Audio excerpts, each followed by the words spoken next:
Hey guys, as the summer is slowly drawing to an end, results day is upon us. Now, if you're part of my outgoing year 11s, I firstly want to begin by saying a massive good luck for results day tomorrow.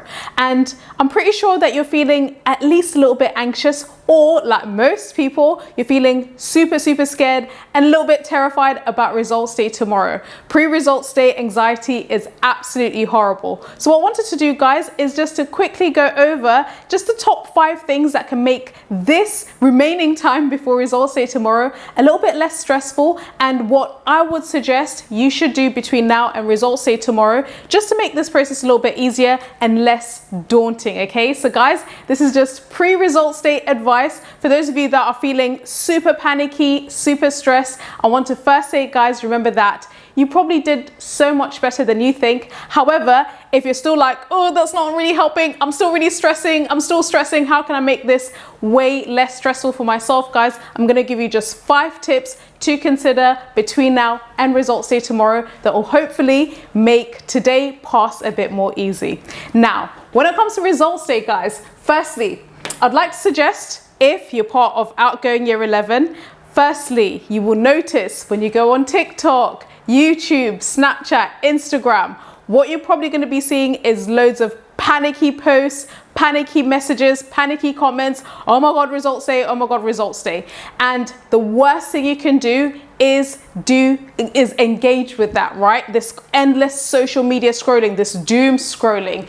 And what I'd like to suggest as the top thing between now and tomorrow is you need to go ghost. You need to avoid endless social media scrolling and ignore the hype. Put your phone away. And obviously, ironically, you're obviously probably watching this on YouTube through social media. But of course, if you're watching this, you're trying to find some self-help, right? You're trying to find a way to manage this. However, I'd like to suggest between now and results day, put your phone away, put the social media away, or at the very least, if you really need your phone, download an app blocker and then just block social media for now so that you can calm those nerves down and not get totally caught up in the whirlwind that we're probably seeing on social media.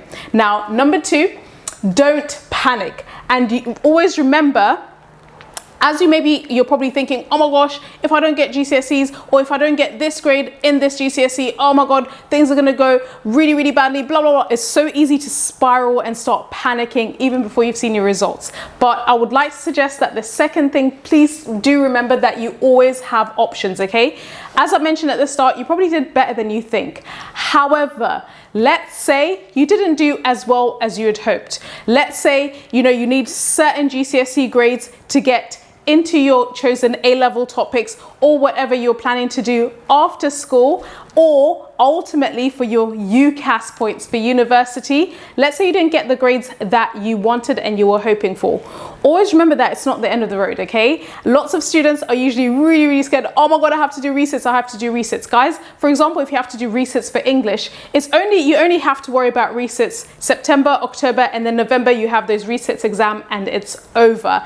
And remember, by the way, guys, statistically, and this is literal facts, people who do their resits second time round in November are 40% more likely to pass their exams, okay? So remember that you always have options. And of course, if you find yourself after tomorrow that you're in a position where you might be having to do resits, say for example for English, remember that I'm going to be running Sunday GCSE masterclasses every single Sunday, both for my students who are currently in year 11 or going into year 11 for the mock exams, but these masterclasses are also just as helpful for students that are doing resits. So you can also join in if you have any questions prior to those resits in November. However, make sure you remember that you always have options. It's not the end of the world, okay? Now, number 3, I would suggest between now and tomorrow, do something you love right away, except checking your phone, okay? So for example, if you love running, swimming, or if you love just rotting in front of your laptop or TV, watching Netflix,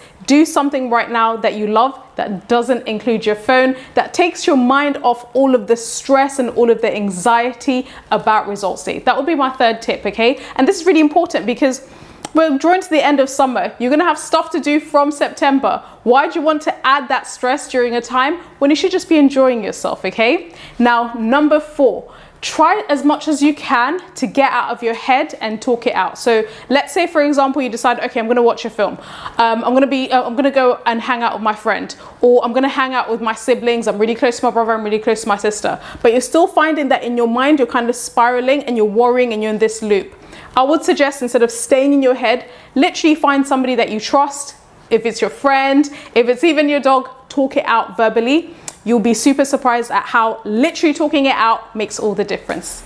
And finally, when it comes to what you should do between now and results day, actually have something to look forward to beyond just opening your results, either online or the envelope that you're going to be given if you decide to go to school. In other words, make sure you plan something positive for tomorrow, regardless of the outcome. Going to the cinema, hanging out with friends, doing something that you look forward to. Actually plan what you're going to do tomorrow, because remember, firstly, this is still a cause for celebration, regardless of the results that you're getting, okay? So a lot of people, you know, for whatever reason, don't always make it to the end of year 11, right? And they don't also take it one step further and sit their GCSEs. That's a massive achievement, okay? And that's worth celebrating.